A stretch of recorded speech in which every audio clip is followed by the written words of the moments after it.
Welcome back everyone to another video. We have a lot of information to get through. I hope you enjoyed the ABK reveal yesterday that the pre-approval has happened. Lots of good information in this video. We have a Tokyo Game Show recap among other stuff. I'm trying to keep these videos down now to like 10 minutes if I can, maybe 12 minutes, somewhere around that, so they're not overly long. I am going to bring back the like challenge that you also loved and smashed regularly. So for this video, I know I haven't had it in a long time. It's been about 4 or 5 videos since I've taken it out, but let's bring it back. 250 likes is the nominal humble number that I'm going to set for you today. I know how you all love to smash those. Let's see if we can get that. And if you're watching this video new and you're not yet subscribed, do consider subscribing. It really helps with the channel growth. Right, so Tokyo Game Show. We have a recap here from Game Pass Tracker on X. So what was actually shown there? We saw the Forza Motorsport official track reveal on Hakone Circuit. We saw the Fallout 76 Atlantic City with a release date of December the 5th. Elder Scrolls Online, which I actually want to start playing, as well as Fallout 76 to be fair. I'm just disappointed that they're not cross-platform. They're only specific to each platform. So that's kind of a little disappointing. I think Elder Scrolls might be cross-play, but I don't think it is. Launching in Japan with full Japanese localization on November the 15th, which is amazing. That's showing their support for the Japanese market and bringing Elder Scrolls Online to a new audience. Phoenix Wright, Ace Attorney Trilogy finally landing on X Pass, and it's going to be on Game Pass on September the 26th. That is literally a few days away. Althea, The Wrath of Aphray, new action-adventure game coming soon to Xbox and PC. We've got Ayuden Chronicle. This is really cool, old-school, turn-based RPG, 100 Heroes. New trailer was released with the game coming out April 23rd, 2024, and it will be on Xbox and Game Pass. Exoprimal Season 2 is coming October the 18th, so that is pretty much going to coincide with the ABK deal. Hotel Barcelona, a new game from the minds of Swery65, Deadly Premonition, and Suda51, No More Heroes, is coming to Xbox in 2024. Infinity Strash, Dragon Quest Adventure of Dai, coming to Xbox and PC September 28th. Now these ones are really cool. Like a Dragon Gaiden, The Man Who Erased His Name, coming day one to Game Pass November 9th. That is huge win, and it just shows the chemistry that Sega and Microsoft have. They have this really good understanding at the moment, this really good working together chemistry at the moment, and overall you can see that the business relationship is really, really good. Could this be an indication that eventually Sega will be under the umbrella of Microsoft?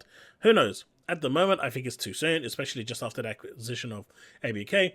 But I can see Sega eventually joining the ranks of Microsoft. Like a Dragon Ishin coming to Game Pass later this year. Like a Dragon Infinite Wealth, new trailer coming to Xbox on January 26, 2024. This was shown to be like an exclusive by PlayStation, but it is not. Minako's Night Market coming day one to Game Pass on October the 26th. My Lovely Empress, new management sim coming to Xbox and PC in 2024. I know a bunch of you love these games. Octopath Traveler number 2 has been announced for Xbox consoles coming in early 2024. Now I know Octopath Traveler was exclusive to Xbox. Now you can play both Octopath Travelers on the one platform without having needed to leapfrog from one platform to the next. Palworld, a new trailer dropped coming to Xbox and PC in 2024. Now this one is really cool because this one is pretty much Pokemon with guns. It looks awesome, it looks amazing. Will it actually do anything to Pokemon? Probably not. But could it actually succeed is the question. Well, considering you need to get a Nintendo platform to play Pokemon, with this you kind of don't, and it's going to be available on multiple platforms, and I think it has a really good chance because of its wide appeal to be potentially a major hit. Party Animals already available right now on Xbox. Ori characters, Ori and Naru, are coming as playable characters. Persona 3 Reload, new trailer showing off an original skill, Ferrugi, coming to Xbox, PC, and Game Pass on February 2nd, 2024. Again, no need to shell out 50 quid or 70 quid. Just, you can play it day one on Game Pass. Persona 5 Tactica, new trailer showing the quest system coming to Xbox, PC, and Game Pass on November the 17th. Loving the amount of games coming to Game Pass here. And finally, PUBG Battlegrounds, new trailer teasing the Erangel map coming in October. Well, last but not least, I guess that should have been, because finally we have the Wolong Fallen Dynasty Conquer of Jiangdong is the second DLC for the game and arrives on September 27th. And as we can see here, we've got Power World, which looks, I mean, this looks really, really cool. I'm really interested in this. It's got the potential to be a true sleeper hit. And for those of you that like Pokemon, I highly advise you check this out. Of course, Eiyuden Chronicles, 100 Heroes. This is another one that I'm looking forward to. If you like Sea of Stars, you will probably enjoy this as well.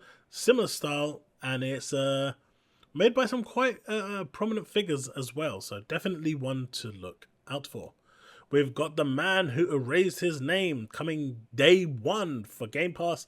No need to buy it anywhere else unless you really want to own the game.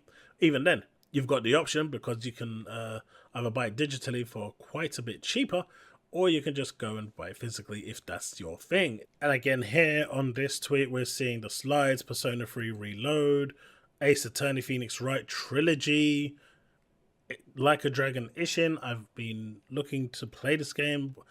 I can wait until this comes later this year. And of course, The Man Who Erased His Name.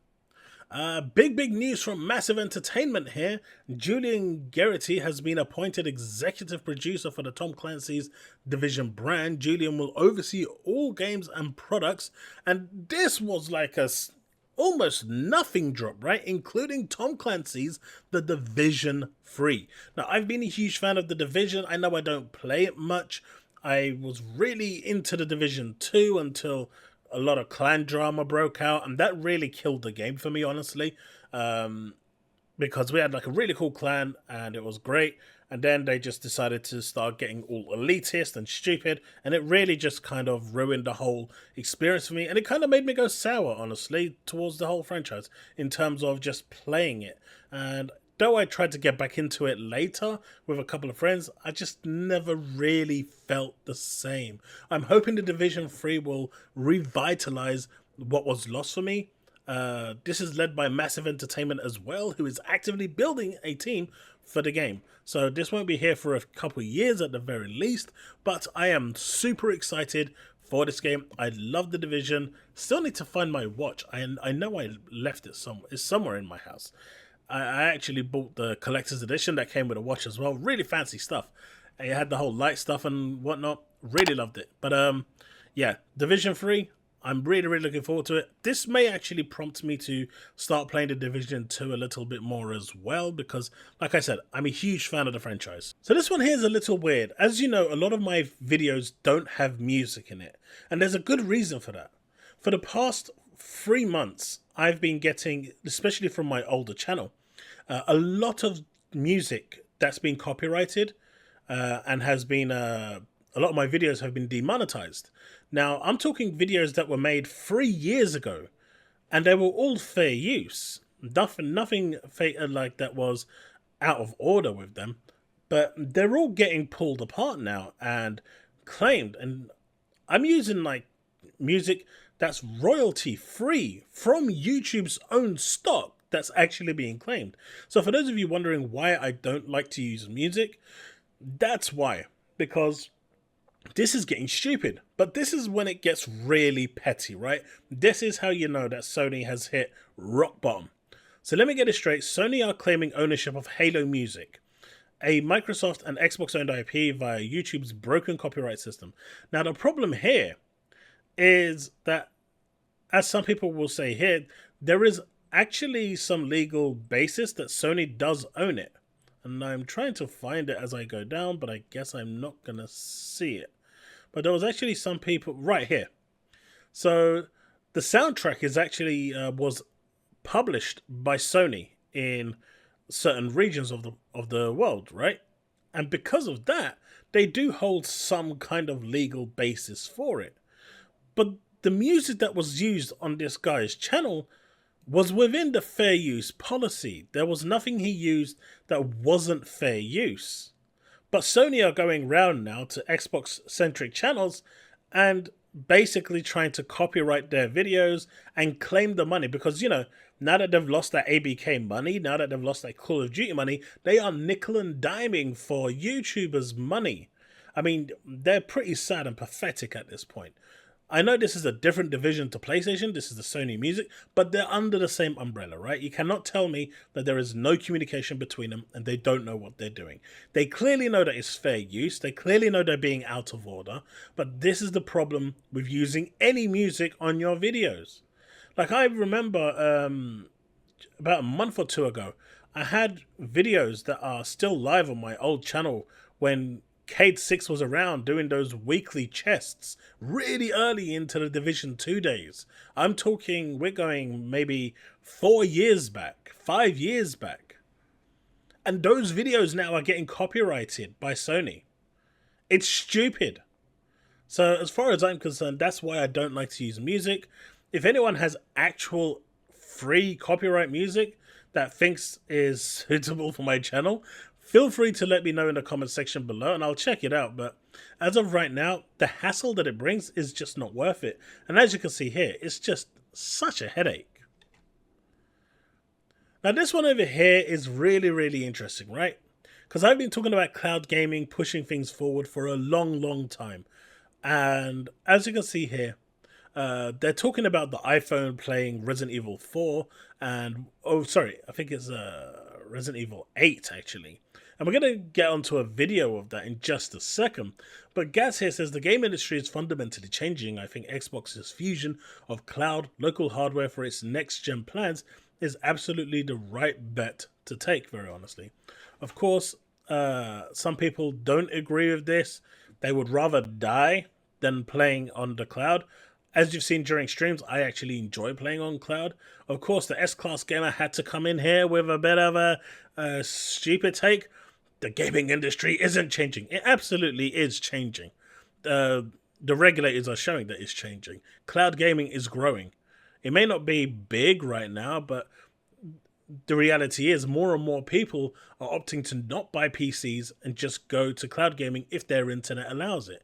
It allows them to play on a 4080 graphics card through the internet with very little latency and actually get, you know, high-level gaming next-gen experiences for a monthly fee. Xboxes, of course they're changing. They're changing with the times. They can see where this is going. They pay people a lot of money to see where the trends and the industry is moving. And they know that cloud is the future. But it's going to take a little while to get there. They are changing because it's the only idea Satya Nadella was willing to pursue. This dude here, this S-Class gamer, thinks he knows better than Satya Nadella. He thinks he knows better than this guy.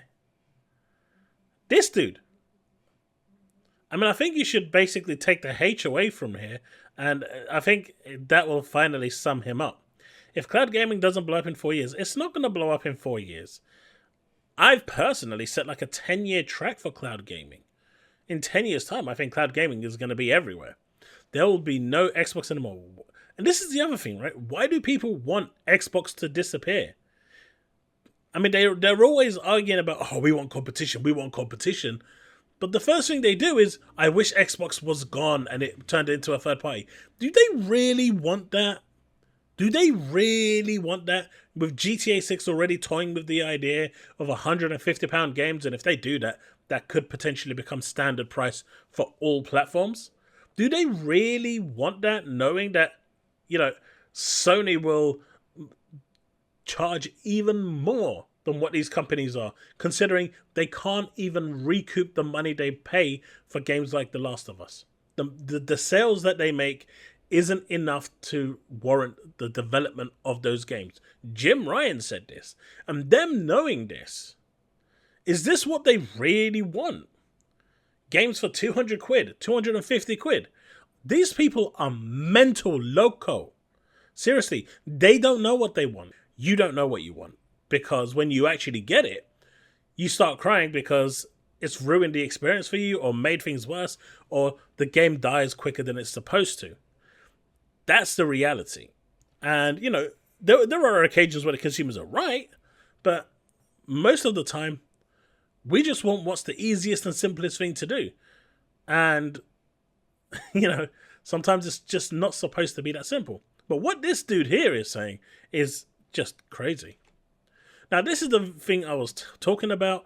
Now, if you check this out, he's literally got an iPhone, right, hooked up, and it looks a bit worse, and below the frame rate is currently locked at 30. And, you know, this is just the beginning. It's locked at 30. This is the iPhone 5 Pro. This is the first time I've actually been interested in a device, right? This is crazy.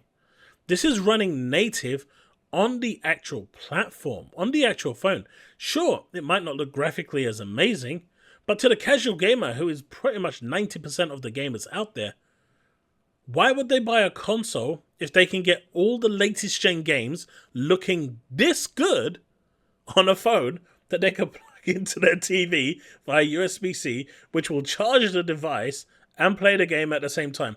And you can plug in a controller as well. We know that the Xbox controller can work on there. I'm not sure, because Apple really hates Xbox and Microsoft. So, I mean, even with the DualSense, it's fine. I think the DualSense controller is good. But graphically, people are saying, oh, but look at the resolution. It's a phone, and it's doing this. And you get console-like experience on your mobile phone. This is the future.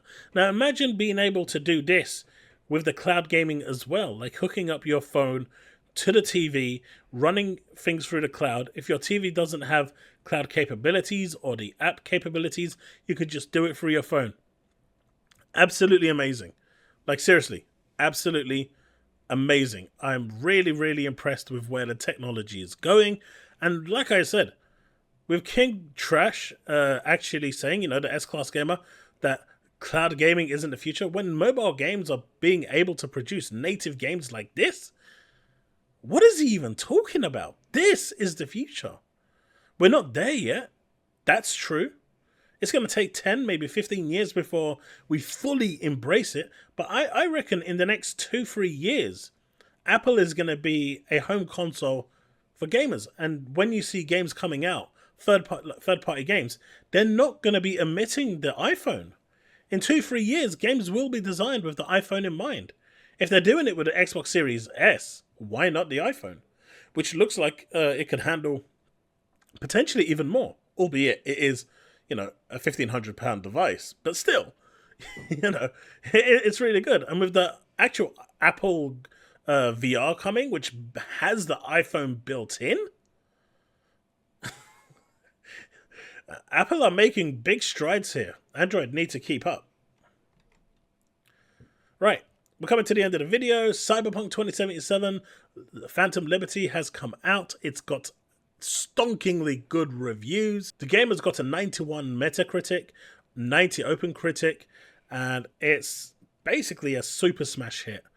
As we can see here, Paweł Sasko, who is the quest director for Cyberpunk, and I've heard that the quests in this expansion are some of the best quests you'll ever experience. Bold statement, I know.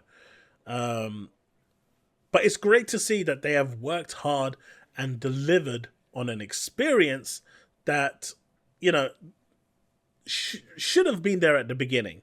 But the fact is, they went back and did the impossible. They did something we've only seen with 2 other games in our gaming lifetime, really. No Man's Sky, who managed to turn around a completely and utterly dead game, and Final Fantasy XIV, where it went from release to dead and to one of the greatest MMOs of all time. And it looks like Cyberpunk 2077 might have finally, with the 2.0 launch, finally hit its stride and is going to be the game that it was always meant to be. Really cool stuff. If you do plan on playing Cyberpunk 2077 from the start a new game. They've changed so much with 2.0. The whole leveling system, skilling up system, everything. So it's worth just playing it from the beginning. And that's pretty much it. Let me know what you think in the comment section below. Let's have that discussion. And this is video 2 of about 4 that I'm making tonight. So hopefully you'll get the others very soon as well. Thanks so much, and I will see you in the next one. Remain legend.